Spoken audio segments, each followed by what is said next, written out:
पिछले वीडियो में हम लोगों ने क्वेश्चन आंसर किया और उसमें हम लोग करीबन क्वेश्चन नंबर 4 तक कर चुके हैं। एक्सरसाइज क्वेश्चंस पहले हम लोगों ने इंटेक्स क्वेश्चन किया था, फिर एक्सरसाइज क्वेश्चंस की ओर हम लोग चल रहे हैं। एक्सरसाइज क्वेश्चंस में मैं डेली आपको 2 क्वेश्चंस करा रहा हूँ और साथ में कुछ एक्स्ट्रा क्वेश्चंस मैं करवा रहा हूँ, जिसमें कल के वीडियो में हम लोगों ने कुछ डेफिनेशंस किया था, जिसमें शायद इवापोरेशन, कंडेंसेशन, ऐसे ऐसे डेफिनेशंस थे और उनका डेफिनेशन आपके आपके वीडियोस में मिल जाएंगे और मैंने ऐसे भी डिस्क्राइब भी किया था। तो आज भी चलते हैं, 2 क्वेश्चन करेंगे इस एक्सरसाइज से और कुछ क्वेश्चंस हम लोग एक्स्ट्रा करेंगे उसके साथ। तो आइए, क्वेश्चन नंबर 4 तक हम लोग कर चुके हैं एक्सरसाइज में इस चैप्टर के। अब क्वेश्चन नंबर 5 में हम लोग चलते हैं। 5 नंबर क्वेश्चन क्या है? What is the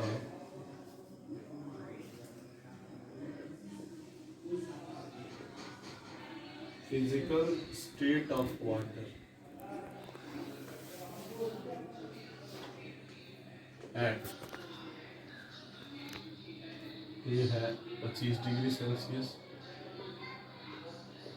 B है 0 डिग्री सेल्सियस और C है 100 डिग्री सेल्सियस।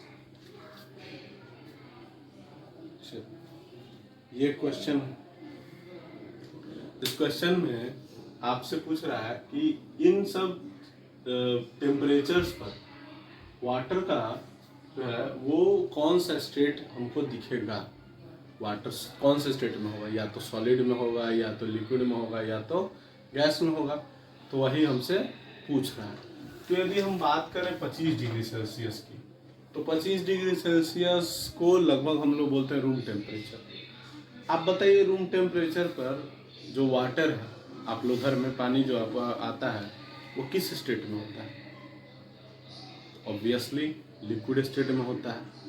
तो यहाँ पर हम लोग इसको लिखेंगे लिक्विड स्टेट।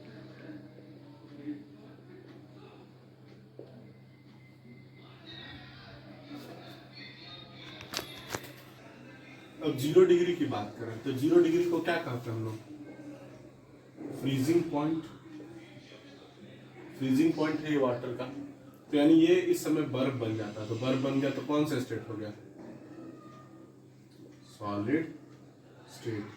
100 डिग्री सेल्सियस क्या है आप बताइए? तो 100 डिग्री सेल्सियस आप लोग बहुत पहले से पढ़ते आ रहे हैं। It is the boiling point of water. Boiling point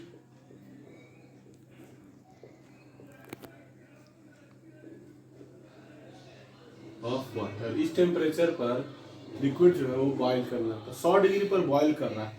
तो यदि उस समय आपसे पूछे कि वाटर का स्टेट क्या है, तो हमको वहां दोनों स्टेट दिखेगा, liquid as well as gaseous state. तो दोनों आप लिख सकते हैं।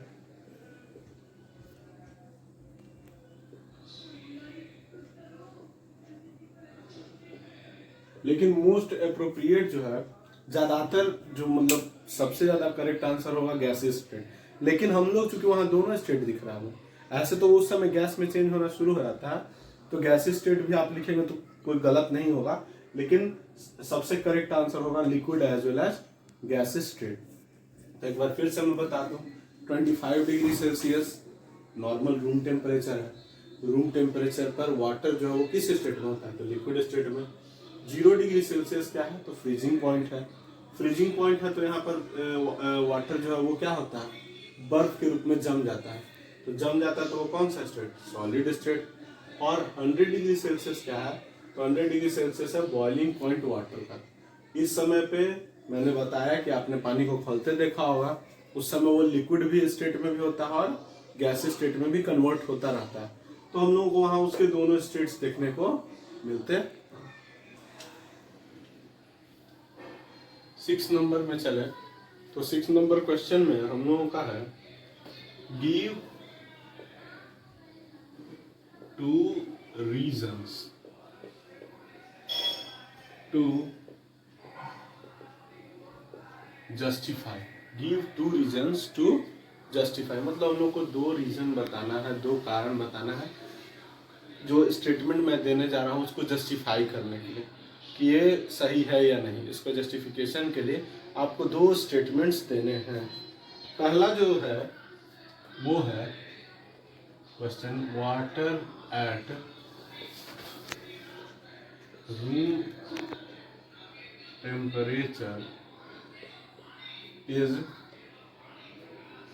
A liquid. क्वेश्चन है, इसके लिए दो रीजन हमको देने हैं। पहला कि मतलब दो रीजन इसके लिए देना है। क्वेश्चन है हमको कि वाटर जो रूम टेम्परेचर यानी कि 25 डिग्री से 30 डिग्री के बीच में रूम टेम्परेचर माना जाता है जनरली, तो इस टेम्परेचर पर, रूम टेम्परेचर पर वाटर जो है वो लिक्विड है। ये आपको जस्टिफाई करना, रीजन देना है इसके लिए। तो सबसे पहला रीजन आप क्या कहेंगे बताइए कि इस पर उसका क्या होता है, डिफिनिट वॉल्यूम होता है। वाटर का क्या होगा उस समय, डिफिनिट वॉल्यूम, जितना पानी होगा, यदि पानी की बात करें तो जितना पानी होगा उतना ही रहेगा कहीं भी। ये हो गया। दूसरा आप क्या लिखेंगे, इनडिफिनिट शेप। शेप जो है वो इनडिफिनिट होगा, शेप फिक्स नहीं होगा। हम उस लिक्विड को रूम टेम्परेचर पर जिस बर्तन में डालेंगे वो उसका शेप ले लेगा, तो हम लोग कह सकते हैं इनडिफिनिट शेप। तो ये जो दो हमारे कारण होंगे, और भी आप कारण दे सकते हैं, और भी बहुत सारे कारण आप दे सकते हैं, लेकिन ये दोनों सबसे बेस्ट कारण है। तो पहला लिखेंगे कि डिफिनिट वॉल्यूम होता है और इनडिफिनिट शेप होता है। साथ में ये भी लिखेंगे it takes the shape of the container in which it is kept. तो इन दोनों कारणों की वजह से ये रूम टेम्परेचर पर क्या होगा, एक लिक्विड होगा। तो ये हो गया हमारा एक। क्वेश्चन नंबर बी अब इसका देखते हैं हम लोग, वो है एन आयरन अलमीरा is solid at room temperature. फिर वही क्वेश्चन कि हमको बताना है कि अलमीरा जो है वो रूम टेम्परेचर पर एक सॉलिड। तो इसको कहने के लिए हमको, हमारे पास दो कारण, दो रीजनिंग्स क्या क्या होंगे। तो पहला कि भाई रूम टेम्परेचर पर हम बोलेंगे कि iron is solid at room temperature. Reason number 1, इस समय इसका क्या होता है, डिफिनिट शेप होता है, डिफिनिट शेप होता है, जो कि सॉलिड का एक गुण है।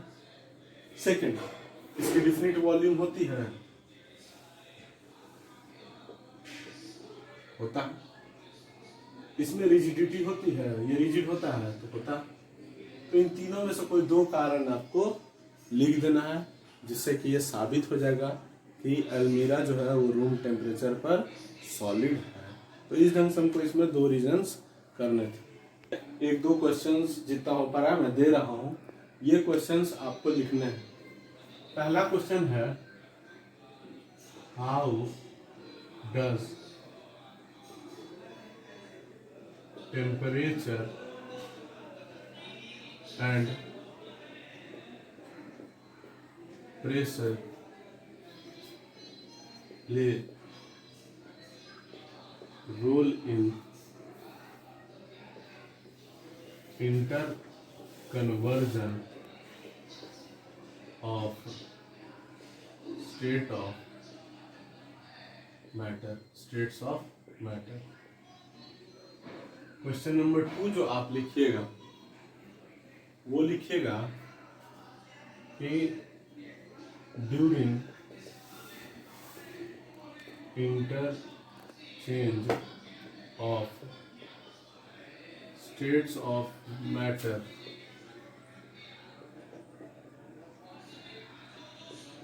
temperature remains constant. Why? ये दो क्वेश्चंस मैंने आपको दिए हैं, जिसको मैंने पढ़ा भी दिया है। पहला क्वेश्चन कि टेम्परेचर और प्रेशर कैसे रोल प्ले करते हैं इंटर कन्वर्जन में। तो आप जानते हैं कि टेम्परेचर यदि हम बढ़ाएंगे तो सॉलिड क्या चीज में कन्वर्ट होगा, लिक्विड में। फिर यदि बढ़ाएंगे तो लिक्विड क्या चीज में हो जाएगा, गैसियस में।